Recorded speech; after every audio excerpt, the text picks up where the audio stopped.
જય સ્વામિનારાયણ. શ્રી સ્વામિનારાયણ ગુરુકુળ રાજકોટ દ્વારા આયોજિત SGIS ઓનલાઈન એજ્યુકેશનમાં હું નિપુલ ચોટલિયા આપ સૌનું ફરીવાર સ્વાગત કરું છું.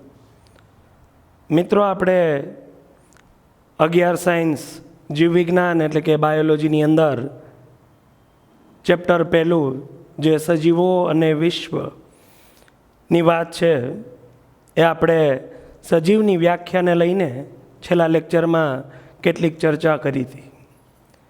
મૂળ વાત આપણે એવી ચાલુ હતી કે આ પૃથ્વી ઉપર જે સજીવ છે એ વાસ્તવમાં કઈ પ્રકારની જીવંતતા ધરાવે છે જેથી કરીને આપણે તેને સજીવ તરીકે વ્યાખ્યાયિત કરી શકીએ. કારણ કે પૃથ્વી ઉપર સજીવ અને નિર્જીવ બંને ઘટકો જોવા મળે છે. તો આપણે એના વચ્ચે ભેદ કેવી રીતે પારખવો, અથવા તો આપણે કેવી રીતે નક્કી કરવું કે આ સજીવ છે અને આ નિર્જીવ છે, એ બાબતની આપણે જે તાર્કિક દલીલો છે એને વિજ્ઞાનના આધારે સમજતા હતા. આપણો ટૉપિક હતો સજીવ વિશ્વ. એમાં મુખ્ય આપણી વ્યાખ્યા ચાલુ હતી સજીવ કોને કહેવાય. આ વ્યાખ્યાને આપણે સમજતા હતા. એને જ આપણે વાતને આગળ વધારીએ એટલે ભાગ 2 એમાં આપણે જોઈએ તો પહેલા લેક્ચરની અંદર આપણે સજીવના ગુણધર્મ તરીકે એક ગુણધર્મ વૃદ્ધિ, એટલે કે જે કોઈ ઘટક તત્વ વૃદ્ધિ પામવાનો ગુણધર્મ ધરાવે છે તેને સજીવની વ્યાખ્યામાં મૂકી શકાય. પણ આપણે એવું જોયું હતું કે આ ગુણધર્મ 100% સજીવની વ્યાખ્યા માટે બંધ બેસતો ન થાય. એના આપણે ઉદાહરણ પણ જોયું હતું, જેમ કે રણ પ્રદેશમાં રેતીના ઢગલાઓ પણ વૃદ્ધિ થાય છે, તો એને આપણે સજીવ કેવી રીતે કહેશું?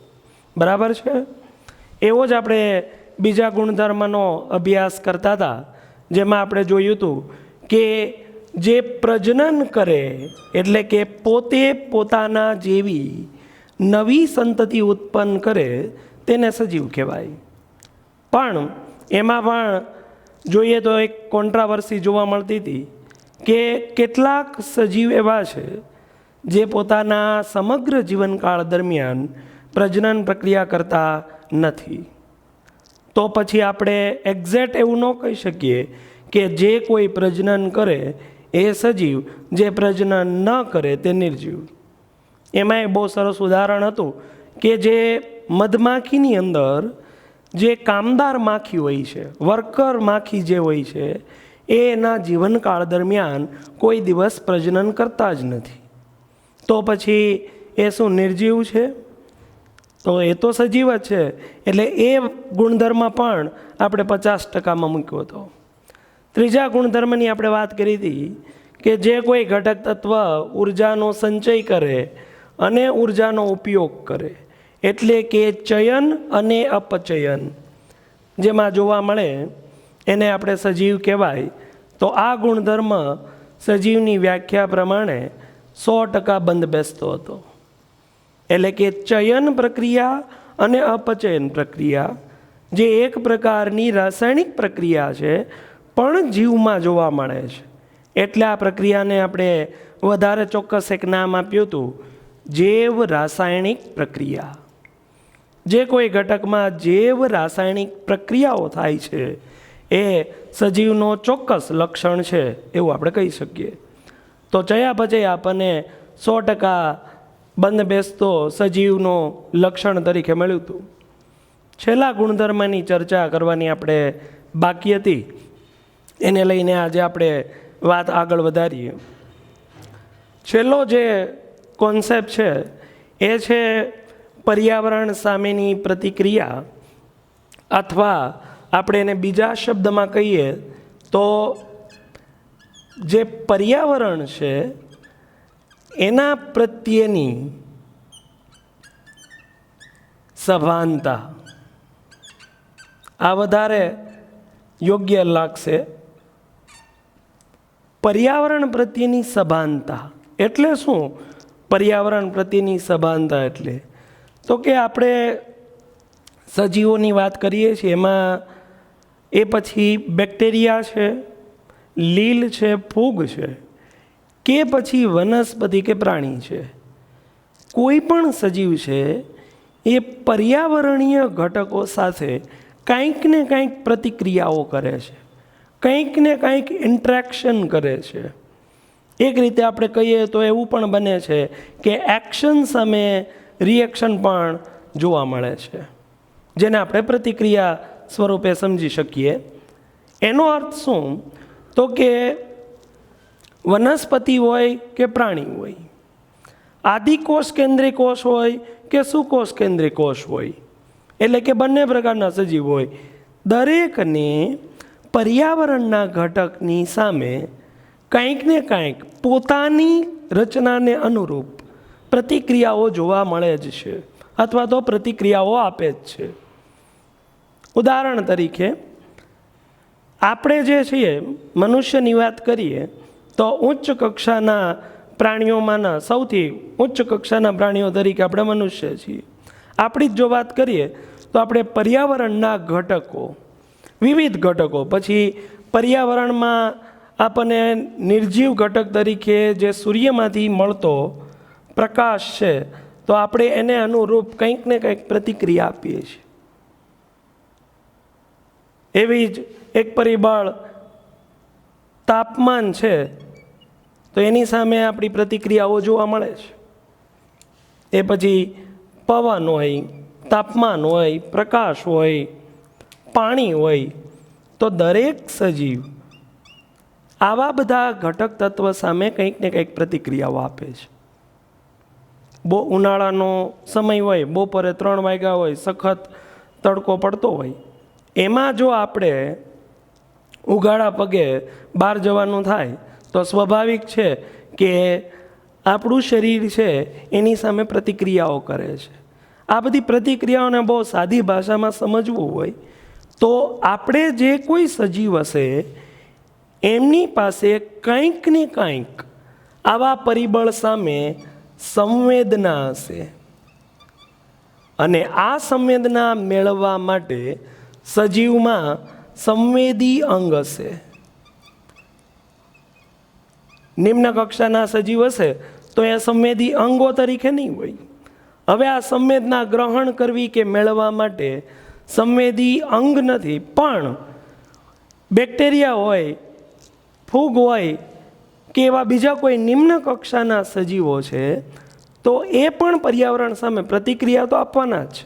એ કેવી રીતની પ્રતિક્રિયાઓ આપે છે અથવા તો કેવી રીતે એ પર્યાવરણની રચનાઓની અનુભવ કરે છે તો કે એ ઘણી વખત આ પ્રતિક્રિયાઓની સંવેદના ભૌતિક સ્વરૂપે હોય, બની શકે, રાસાયણિક સ્વરૂપે, કે પછી જૈવિક સ્વરૂપે હોઈ શકે. જેમ કે બહુ સિમ્પલ વાત છે કે બેક્ટેરિયા છે એ નથી જોઈ શકતા, નથી સાંભળી શકતા, નથી સૂંઘી શકતા, છતાં પણ એ રાસાયણિક સંવેદના સામે ચોક્કસ પ્રતિક્રિયા આપે છે. એને જરૂરી રસાયણની નજીક જશે, એને નુકસાન કરતા રસાયણથી એ દૂરની તરફ જશે. તો કેટલાકમાં ભૌતિક સંવેદનાઓ જોવા મળે છે તો કેટલાકમાં જૈવિક સંવેદનાઓ જોવા મળે છે.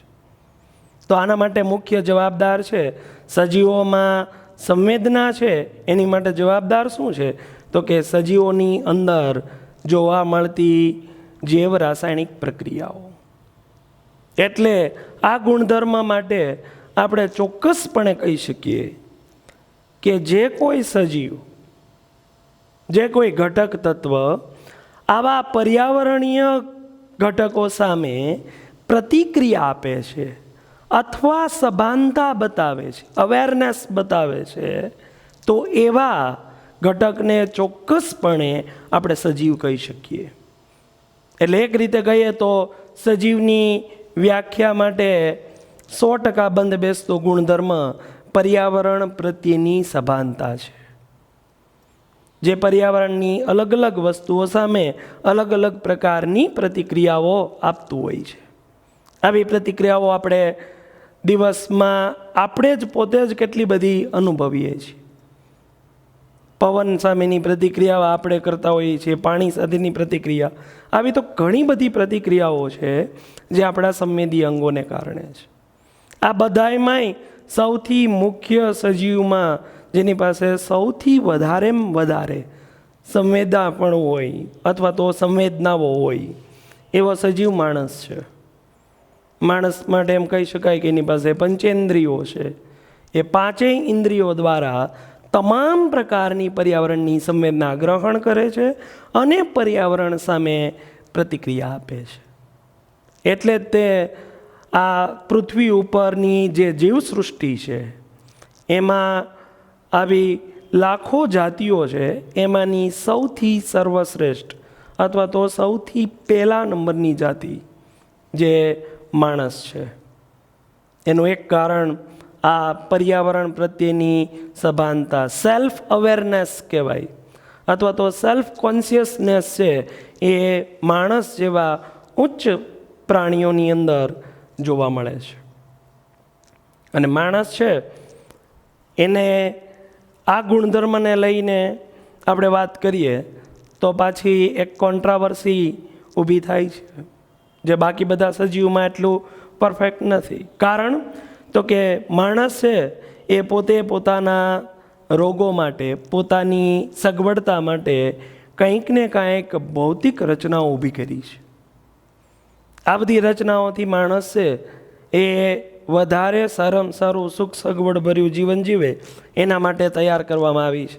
જેમ કે આપણે બીમાર પડીએ છીએ તો આપણા ઈલાજ માટેની આટલી અલગ અલગ પ્રકારની વ્યવસ્થાઓ છે. આ ઈલાજની જે વ્યવસ્થા છે એનું જ ઉદાહરણ અહીંયા આપણને આપેલું છે, એને જ આપણે હાઇલાઇટ કરીએ.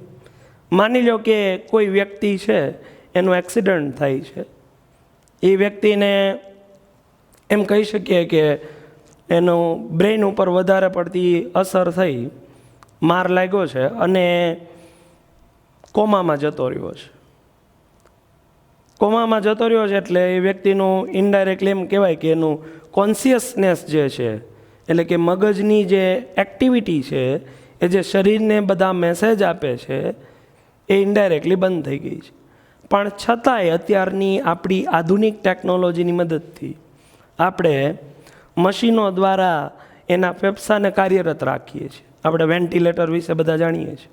વેન્ટિલેટર ઉપર રાખેલું માસ્ક પહેરાવીને એમાં ઓક્સિજન સપ્લાય થતી હોય તો વેન્ટિલેટર ઉપર રાખે તો વ્યક્તિના ફેફસાને આપણે મશીનથી કાર્યરત રાખી શકીએ છીએ. અત્યારે તો એટલી બધી એડવાન્સ ટેકનોલોજી છે કે ઇવન આપણા ઓપન હાર્ટ સર્જરી કરવી હોય તો આપણું હૃદય છે એ શરીરથી અલગ કરી નાખે તો શરીરને આર્ટિફિશિયલ મશીન પ્રકારના હૃદયથી, એટલે કે ઇનડાયરેક્ટલી મશીનથી શરીરમાં રુધિરનું પરિવહન ચાલુ રાખી શકીએ છીએ. તો આવો કોઈ વ્યક્તિ છે જેના અંગ કામ કરે છે પણ મશીનથી કામ કરે છે. દાખલા તરીકે વ્યક્તિનું બ્રેન ડેડ છે, સંવેદનાઓ નથી, પણ વેન્ટિલેટરને કારણે એના ફેફસા કાર્યરત છે. તો આવા જે મૂર્છિત વ્યક્તિ છે, એટલે કે જે કોમામાં જતા રહેલા વ્યક્તિ છે, હવે એને આપણે સજીવ કહેશું કે નિર્જીવ? જો આપણે એમ કહીએ કે સજીવ કોને કહેવાય તો આ છેલ્લા ગુણધર્મ પ્રમાણે આપણે એવું કીધું. આ આખા ગુણધર્મનો સામાન્ય અર્થ કરીએ તો સંવેદનાપણું અથવા તો સંવેદી, બરાબર? તો કે જે સંવેદી છે એ સજીવ છે એવું આપણે વાત કરીએ તો આ પ્રકારના જે કોમામાં જતો રહેલો વ્યક્તિ છે એ તો સંવેદી પણ નથી. એને તમે ટાંચણી મારશો તો એને લાગશે નહીં. કોમામાં ગયેલો પેશન્ટ હશે એને તમે ટાંચણી મારી દેશો, આખી ટાંચણી અંદર કૂચાડી દેશો તો એને લાગશે નહીં, એને કંઈ રિએક્ટ નહીં કરે. એના ઉપર તમે માચિસની દિવાસળીથી અડાડશો અગ્નિ તો એ રિએક્ટ નહીં કરે. તો એ પર્યાવરણના આ બધા પરિબળો સામે કાંઈ રિએક્શન નથી આપતો, તો એ નિર્જીવ કહેવાય? તો કે ના, મેડિકલ લેંગ્વેજ પ્રમાણે એ વ્યક્તિ કોમામાં છે, ડેડ નથી, મૃત નથી, જીવંત છે. એટલે આવી અમુક સજીવોને લઈને આ બધા જ પરિબળોમાં ક્યાંક ને ક્યાંક એવા પોઈન્ટ જોવા મળે છે જે અપવાદરૂપ આપણે કહી શકીએ. એટલે જ સજીવની વ્યાખ્યા એક લાઈનમાં નથી બની. એટલે જ આપણે એવું ન કહી શકીએ કે જેમાં જીવ છે એને સજીવ કહેવાય. એટલે આટલા બધા પરિબળો ગુણધર્મની આપણે વાત કરીએ છીએ કે જરૂરી નથી કે બધા જ ગુણધર્મ એમાં હોય, પણ મોટાભાગના ગુણધર્મ જેમાં જોવા મળે છે એને આપણે સજીવ તરીકે વ્યાખ્યાયિત કરી શકીએ છીએ. તો સજીવની વ્યાખ્યા એક જ બાયોલોજીની અંદર બહુ ઊંડો અભ્યાસ છે એવું કહી શકીએ. અહીંયા આ તો સજીવની વ્યાખ્યાની વાત થઈ. એને જ લઈને એક નાનો એવો ટોપિક છે કે ભાઈ આ સજીવ છે એ આ પ્રતિક્રિયાઓ કરે, સંવેદના અનુભવે, એ વૃદ્ધિ કરે, પ્રજનન કરે, તો આ બધી પ્રક્રિયા કયા આધારે થાય છે? અંદર ઓટોમેટિક કેવી રીતે થાય છે?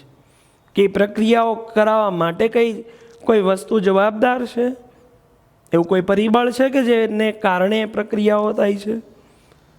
તો કે ઘણી વખત તો આપણે નિર્જીવ પરિબળો છે અસર કરતા આપણને દેખાય.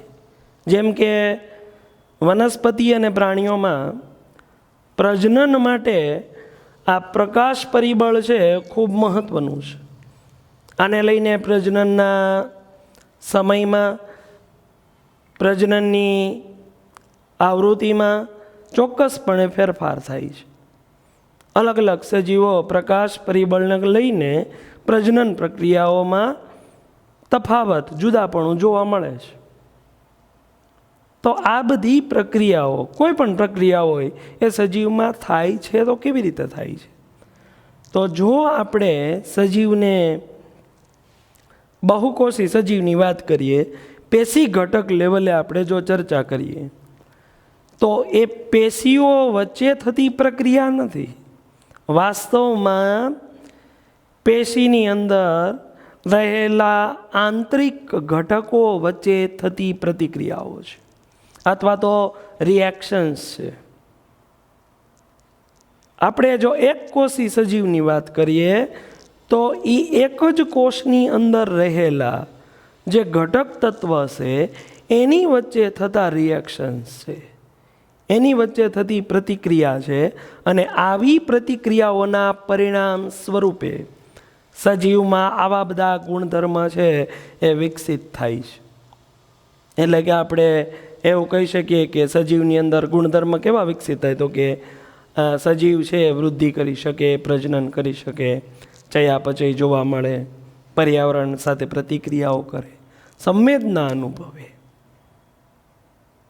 તો આમ તો આ એવો ટોપિક નથી કે આપણે એને 20-25 મિનિટની અંદર કન્ક્લુડ કરી દઈએ કે આ કઈ પ્રકારની સજીવ છે એની બધી જ વાત આપણે આટલા ટૂંકા ગાળામાં પૂરી કરી દઈએ.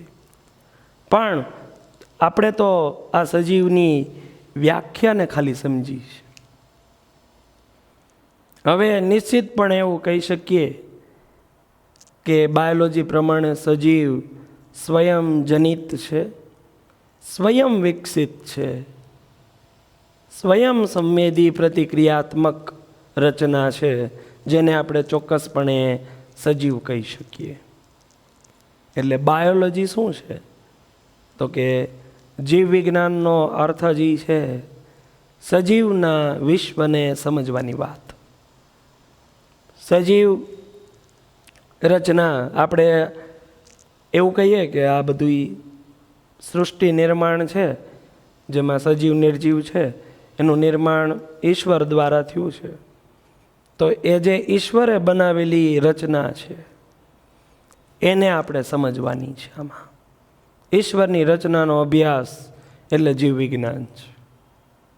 આપણે વધારે જે કોઈ ઈશ્વરમાં આપણી આસ્થા છે એની વધારે આપણે નજીક જઈ શકીએ જો આપણે બાયોલોજીનો ઊંડાણપૂર્વક અભ્યાસ કરીએ તો. કારણ કે આપણે જે છીએ, આપણું જે અસ્તિત્વ છે એને લઈને જે હજારો સવાલ છે એના જવાબો આપતું અથવા તો એના જવાબોને ગોતવા માટેની આપણને તક આપતું વિજ્ઞાન એટલે જીવ વિજ્ઞાન છે. એટલે જીવ વિજ્ઞાનનું પહેલું ચેપ્ટર સજીવ વિશ્વ રાખવામાં આવ્યું છે. આમ તો વાસ્તવમાં જીવ વિજ્ઞાનની અંદર આપણે સજીવના આખી ઉદ્વિકાસીય વાત ભણીએ છીએ. એટલે શું ઉદ્વિકાસીય વાત? એટલે તો કે પહેલો સજીવ કેવી રીતે બન્યો અને કેવી રીતે અત્યારનો આ આધુનિક માનવ છે. પહેલો સજીવ અને અત્યારનો આધુનિક માનવ, એ આખી જે ઉદ્વિકાસની યાત્રા છે, એ આખી યાત્રાનો અભ્યાસ આપણે આ સજીવ વિશ્વની અંદર કરવાનો છે. સજીવની યાત્રામાં આપણે જોઈએ તો ઘણી વખત આપણને સવાલ થાય કે આ લીમડાની લીંબોળીમાંથી નવો લીમડો ઉગ્યો, પણ પહેલો લીમડો કેવી રીતે બન્યો હશે? પહેલો લીમડો કેવી રીતે તૈયાર થયો હશે? ઘણા બધા એવો ક્વેશ્ચન્સ નથી પૂછતા કે આ દુનિયામાં સૌથી પહેલાં મરઘી આવી કે ઈંડું? તો એનો જવાબ બાયોલોજી ચોક્કસ આપે છે. એ પણ સાયન્ટિફિક રીતે આપણે આપી શકીએ કે પહેલાં તો ઈંડું જ આવ્યું હશે, પણ એ ઈંડું મૂકનાર પક્ષી મરઘી નહીં હોય, બીજું કોઈ હશે. તો એમાંથી મરઘી કેવી રીતે જન્મી? તો એ સજીવનો હજી એક બહુ મહત્ત્વનો ગુણધર્મ કહી શકાય, એ છે એનું જનીનિક દ્રવ્ય, જેને આપણે જનીન તરીકે ઓળખીએ છીએ. ઇંગ્લિશમાં જેને આપણે જીન કહીએ છીએ. આ એક નથી એટલે આપણે એને જીન્સ બોલીએ છીએ, પહેરવાનું જીન્સ નહીં. જનીનનું બહુવચન જોઈએ તો એને જીન્સ આપણે કહીએ છીએ. તો આપણે આ જનીનિક દ્રવ્ય વિશે પણ આ સજીવમાં વાત કરવાના છીએ, જેમાં સજીવને લઈને જનીનિક દ્રવ્યનું શું મહત્ત્વ છે. એ બેક્ટેરિયામાંય જનીનિક દ્રવ્ય છે, પ્રાણીમાં પણ જનીનિક દ્રવ્ય છે, અને વનસ્પતિમાં પણ જનીનિક દ્રવ્ય છે.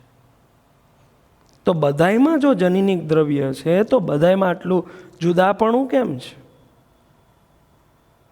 તો કે જનીનિક દ્રવ્યની માત્રા એટલે કે જનીનિક દ્રવ્યનું પ્રમાણ અને આ જનીનિક દ્રવ્યની રચનાઓમાં ફેરફાર છે, જેથી કરીને સંપૂર્ણ સજીવમાં ફેરફાર જોવા મળે છે. આમ તમને જનીનિક દ્રવ્ય એવા શબ્દ સાંભળેલા હશે, પણ જનીનિક દ્રવ્યમાં મુખ્ય આ બે વાત આવે છે, જે બધાને ખબર હશે: ડીએનએ અને આરએનએ. તો આપણે આ સજીવ વિશ્વની અંદર આ સજીવની વ્યાખ્યા હતી, અને એમાં પાયાથી આપણે અભ્યાસ કરવાનો છે. તમે 11 અને 12 સાયન્સનું બાયોલોજી ભણી લેશો સંપૂર્ણ, ત્યારે તમે સજીવને લઈને બહુ શ્યોર ડિફાઇન કરી શકશો, શ્યોરલી કહી શકશો કે સજીવ શું છે, કેવી રીતે આ બધી વસ્તુઓ કામ કરે છે, શા માટે આપણે શ્વાસ લઈએ છીએ, શા માટે શ્વાસમાં ઓક્સિજન જ લઈએ છીએ, શા માટે ભૂખ લાગે છે, શા માટે તરસ લાગે છે. તમામ સવાલોના જવાબ આની અંદર આવી જશે. આ મુખ્ય પાર્ટ હતો આપણી સજીવ શું છે. તો કે જીવ વિજ્ઞાનની અંદર આ સજીવની ઉદ્વિકાસીય ગાથાનો અભ્યાસ હવે આપણે ક્રમિક આવતા લેક્ચરની અંદર ચાલુ કરશું, જેમાં સજીવની વિવિધતા અને તેના વર્ગીકરણ વિશેની આપણે ચર્ચા કરશું. ત્યાં સુધી બધાને જય સ્વામિનારાયણ. અને બધા આટલા પોર્શનને બરાબર રીતે તૈયાર કરી રાખે, જેથી કરીને આવતા લેક્ચરમાં આપણને વધારે મજા આવે.